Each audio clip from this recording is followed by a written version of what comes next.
लोकसभा चुनाव ने देश की सियासी तपिश को बढ़ा दिया है, खासकर पहले चरण में मतदान वाली सीटों पर। ऐसी है राजस्थान की एक सीट, बाड़मेर जैसलमेर लोकसभा सीट, जहां एक ओर अभी से गर्मी 40 डिग्री से पार चली गई है, तो दूसरी ओर चुनावों की सियासी गर्मी ने इस इलाके का पारा हाई कर दिया है। और तो और बीजेपी और कांग्रेस के मुकाबले के बीच एक निर्दलीय उम्मीदवार ने ऐसी ताकत दिखाई है कि बड़े बड़े सूरमाओं के भी पसीने छूटने लगे हैं। बता दें कि बाड़मेर जैसलमेर सीट राजस्थान की सबसे हॉट सीट बन गई है, क्योंकि यहाँ 26 साल के निर्दलीय विधायक रविंदर सिंह भाटी एक बार फिर निर्दलीय ताल ठोक चुके हैं। भाटी की चुनावी रैली में उमड़ रही भीड़ से भाटी ने सीधे तौर पर बीजेपी को चुनौती दे डाली है। एक और जहां इस सीट से बीजेपी ने केंद्रीय कृषि राज्य मंत्री कैलाश चौधरी को मैदान में उतारा, तो दूसरी ओर कांग्रेस ने आरएलपी से आए उमेद राम बेनीवाल पर दांव खेला है, जिन्हें निर्दलीय उम्मीदवार रविंदर सिंह भाटी ने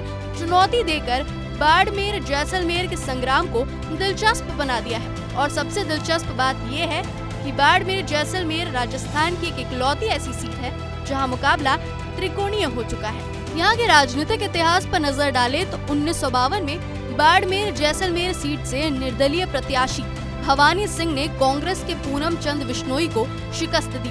इसके बाद 1957 में निर्दलीय रघुनाथ सिंह बहादुर, 1962 में राम राज्य परिषद के बैनर के तले तन सिंह चुनाव जीते थे। 1967 और 1971 में कांग्रेस से अमृत नहाटा विजयी रहे। 1971 में कांग्रेस प्रत्याशी अमृत नहाटा ने जनसंघ के वरिष्ठ नेता भैरव सिंह शेखावत को 50,000 से अधिक वोटों से पराजित किया। इसके बाद 1971 में जनता पार्टी के टिकट पर एक बार फिर तन सिंह विजयी रहे। 1981 और 1984 में कांग्रेस से वृद्धि चंद जैन, तो 1979 में जनता दल के टिकट पर कल्याण सिंह कालवी चुनाव जीते। इसके बाद 1991 में राम निवास मिर्धा, 1996, 1998 और 1999 में कर्नल सोनाराम चौधरी कांग्रेस से लगातार 3 बार सांसद बने। वहीं आजादी के 52 साल बाद 2004 में बीजेपी ने अपना खाता खोला।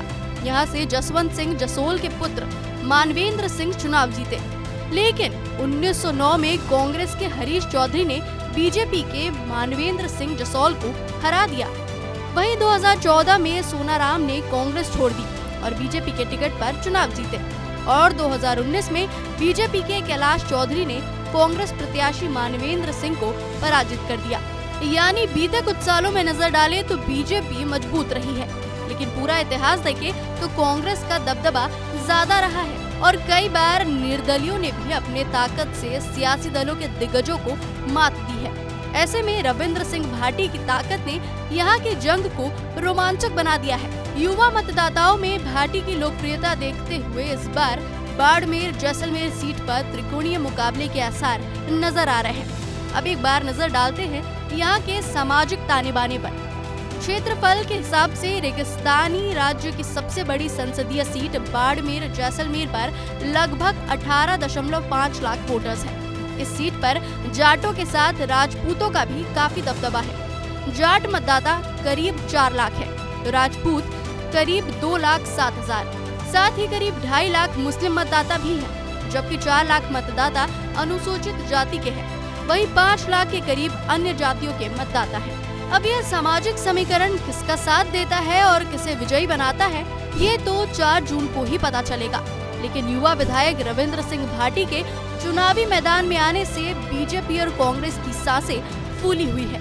भाटी को घेरने के लिए दोनों पार्टियां पूरा जोर लगा रही है, लेकिन भाटी की रैलियों में उमड़ रही भीड़ ने उनको चिंता में डाल रखा है। आपको क्या लगता है, बाड़मेर की सियासी जंग में कौन भारी पड़ेगा? ये हमें जरूर बताएं और लोकसभा चुनाव की तमाम खबरों के लिए देखते रहिए एबीपी लाइव।